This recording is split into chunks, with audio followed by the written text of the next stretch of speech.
There comes a time in your walk with God when the waiting becomes more than just time passing. It becomes a spiritual crucible, a place where your heart is stretched, your faith is tested, and your trust in God is not just talked about, but lived out in the secret corners of silence and delay.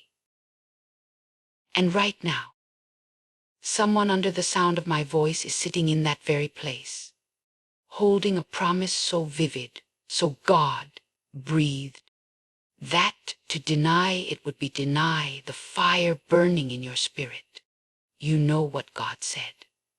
You remember the dream, the confirmation, the whisper that came not once, but again and again. You've seen the signs, and still you wait. But here this divine timing is not human delay. What feels like inactivity is often the most intentional movement of heaven. God is not slow concerning his promises as some count slowness. No, he is exact. He is surgical.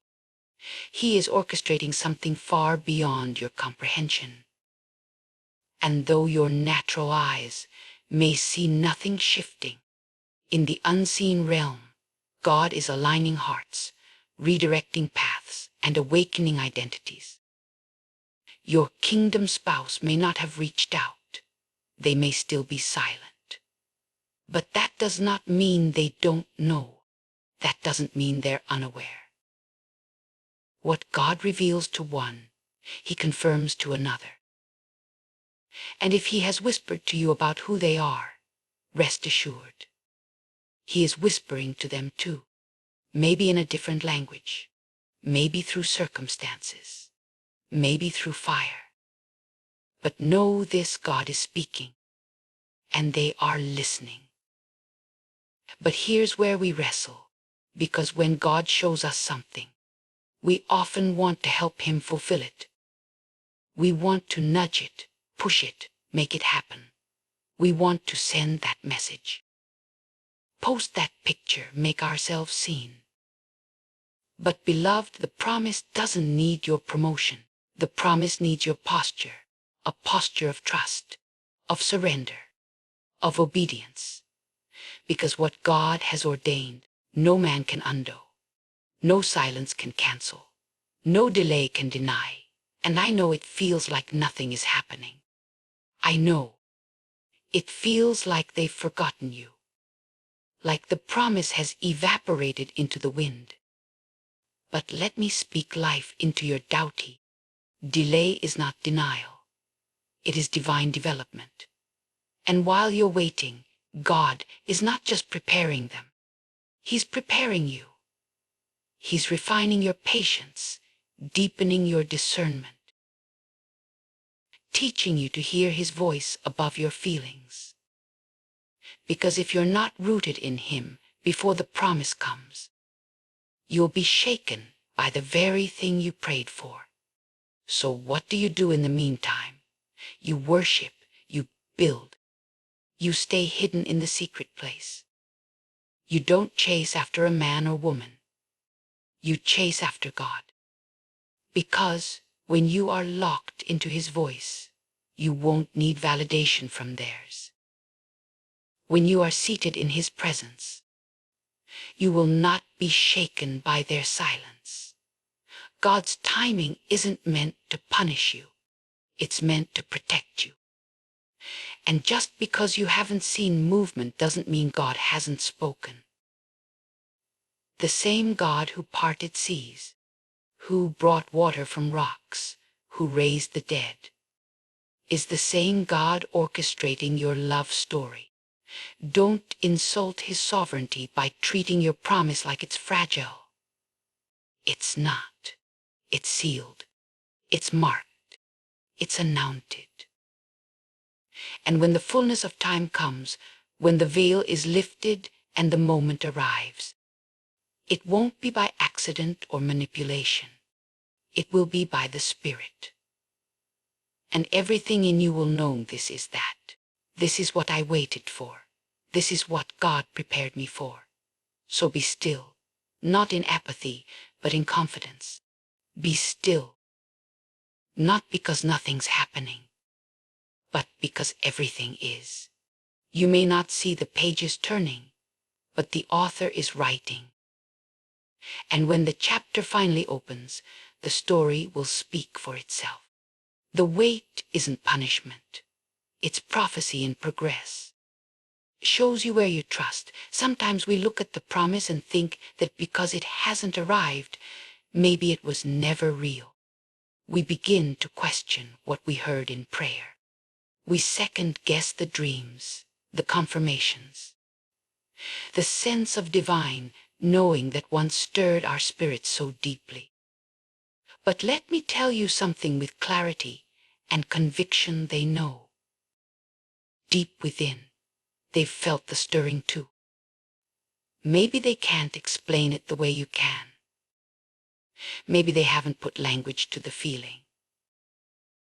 But there's a recognition, a shift, an awareness that cannot be denied.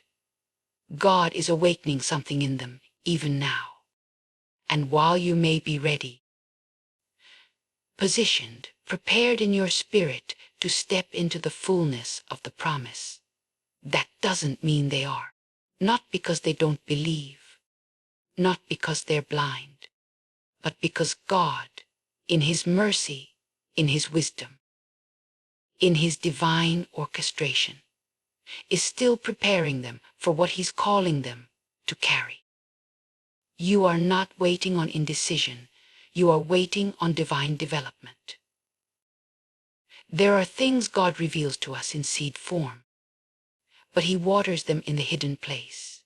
Your kingdom spouse is in that place. God is speaking to their identity, healing old wounds, untangling soul ties, breaking off the lies of the past, and aligning their spirit with His voice. That kind of transformation doesn't happen overnight. That kind of clarity doesn't come in convenience. It comes in the fire, in the pressure, in the process. And here's the hard truthing sometimes. They know it's you, but don't yet feel worthy of you. Sometimes they know, but the weight of their calling has them paralyzed. They are wrestling not with the promise itself, but with the responsibility that comes with loving someone chosen by God. That awareness, when it hits right, comes with fear and trembling, because this is no ordinary relationship. This is covenant. This is kingdom. This is prophetic destiny. And stepping into it requires surrender most people never anticipate. This is why you cannot take their silence as rejection. You cannot mistake their hesitation for disobedience. It may not be rebellion. It may be reverence. They may be wrestling with God, like Jacob at Peniel, knowing their life will never be the same after this encounter. They are being renamed, reformed, recalled, and sometimes that wrestling takes time. But while they are in their process, you must stay in yours. Don't step out of alignment, trying to force their arrival. Don't reduce a prophetic promise to a personal project. Your assignment is not to fix them, push them, or convince them. Your assignment is to pray, to protect the promise with purity, and to stay positioned. Because when God is finished with them, when the scales fall from their eyes, when the noise of fear is silenced by the voice of the Father, they will move. And when they do, it will be swift. It will be sure. It will carry the weight of heaven. And don't you dare despise the preparation season. Because when you finally meet at the altar of purpose, you'll be grateful that God didn't let them to you half-formed. You'll be thankful that He took His time, that He crushed what needed to die, that He refined what needed to shine. You will see that the delay was not God forgetting, but God protecting. I know it's hard to wait when your spirit is ready. I know it feels like watching a sunrise through a locked window. So close, yet still out of reach. But God is not idle. The same God who spoke to Moses from a burning bush, who called Samuel in the middle of the night, who gave Joseph dreams in a prison cell, is speaking to your spouse, and they're hearing him. So don't lose heart. Don't grow weary in well-doing. Keep your oil filled. Keep your lamp burning, because they know it's you. And when God says the time is now, nothing, no fear, no doubt, no delay, will be able to stop what's already been sealed in heaven. They're not absent. They're awakening. Waiting is one of the hardest things God will ever ask you to do. Not because it lacks action, but because it demands a different kind of obedience, a quiet, steadfast surrender. It's the kind of obedience that doesn't get applause, the kind that happens in the secret place, when no one is watching, and your heart aches with longing. It's in that stillness that the weight of God's promise becomes most tangible. And for many of you listening right now, the waiting hasn't just been about time.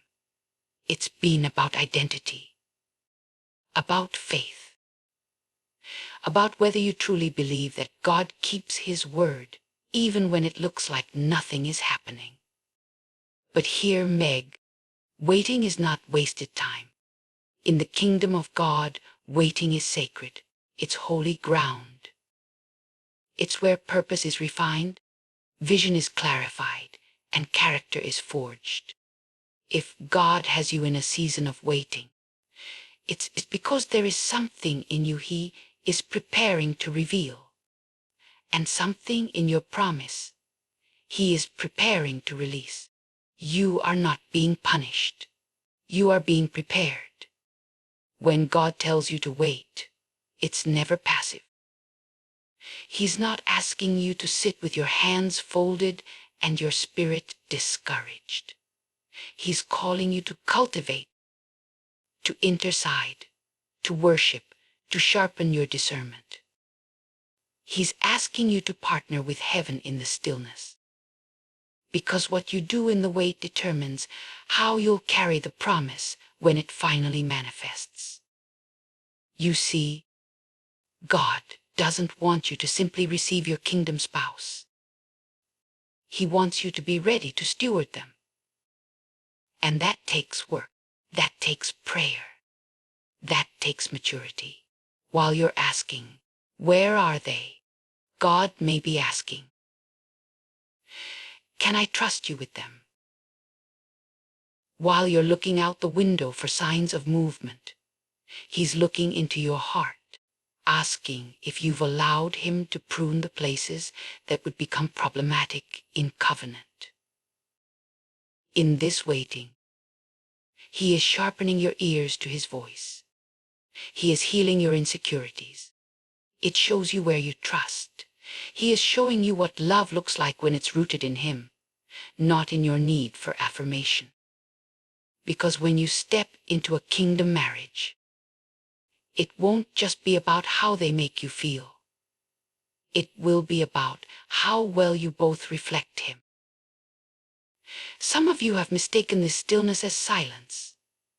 But I'm here to tell you, the stillness is where God speaks clearly.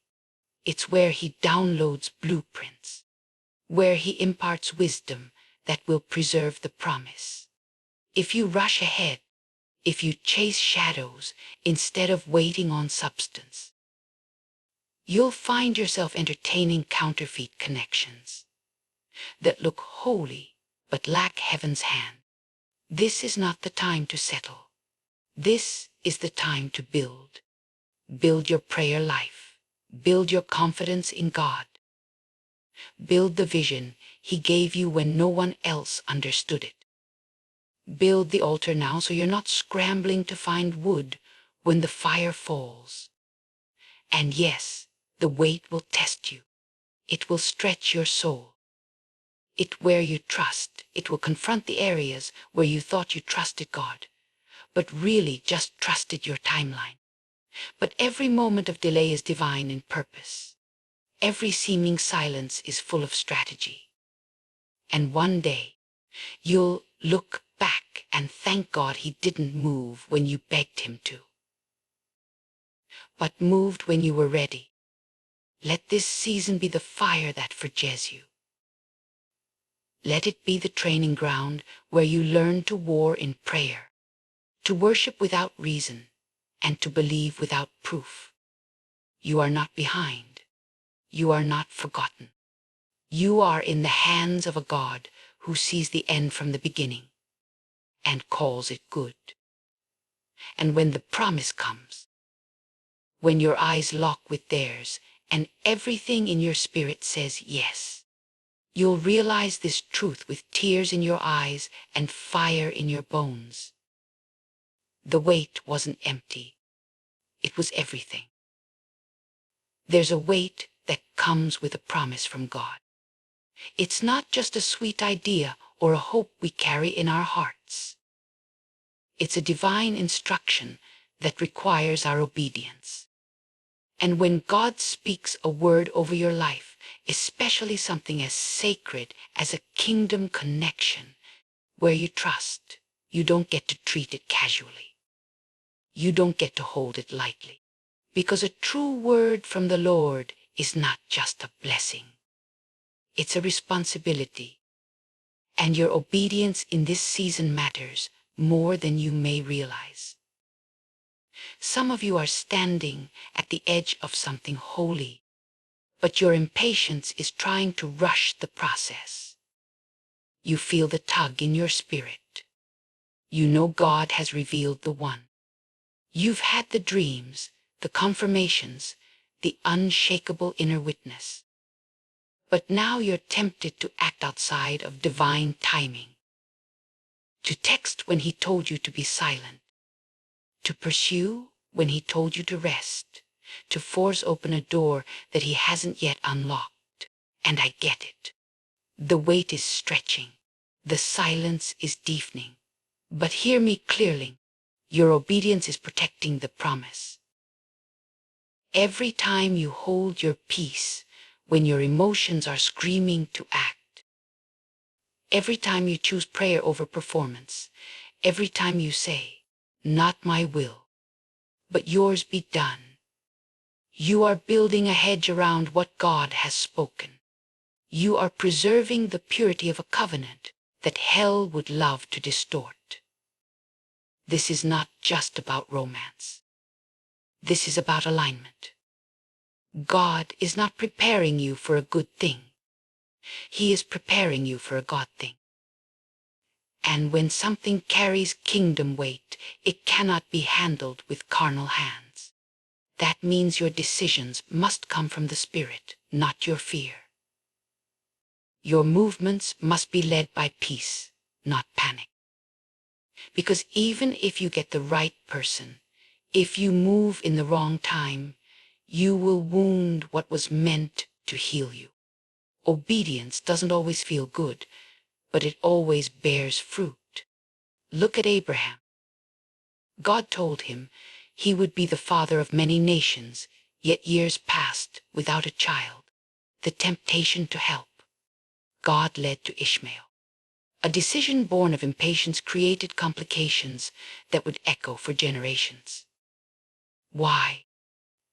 Because divine promises require divine pacing. And when you move ahead of God, you don't just delay the promise. You contaminate it. There are some doors God hasn't opened yet, not because he's withholding, but because he's protecting. He knows what's on the other side. He knows what still needs to be developed in them and in you. Trust. He knows the conversations they're having with him in prayer, the fears they're surrendering, the chains he's still breaking. And he knows the pressure you've been carrying quietly while you wait. So why would he rush something so precious? Where you trust, why would he let you step into something holy before you've been fully prepared to carry its weight? The answer is simple. He wouldn't. God doesn't just deliver promises. He delivers people into promises where you trust. And you must let him finish what he started in you before he connects you to who he's spoken over you. Obedience is your shield in this season, not your charm, not your wisdom, not your strategy. Obedience. That means when God says, wait, you wait. When he says, pray, you pray. When he says, release, you release. Because every act of obedience is shaping you into the version of yourself that can handle what's coming. You where you trust. You're not just preparing for a marriage. You're preparing for a mantle.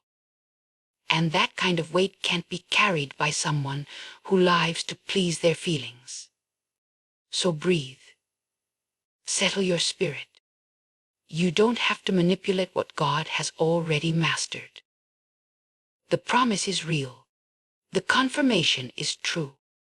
But the posture of your heart will determine whether you experience the fullness of it or just a shadow.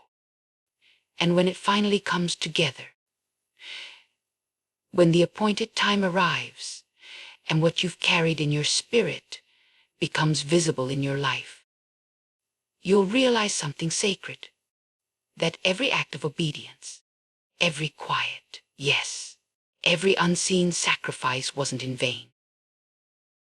It was building the bridge between the prophecy and the promise.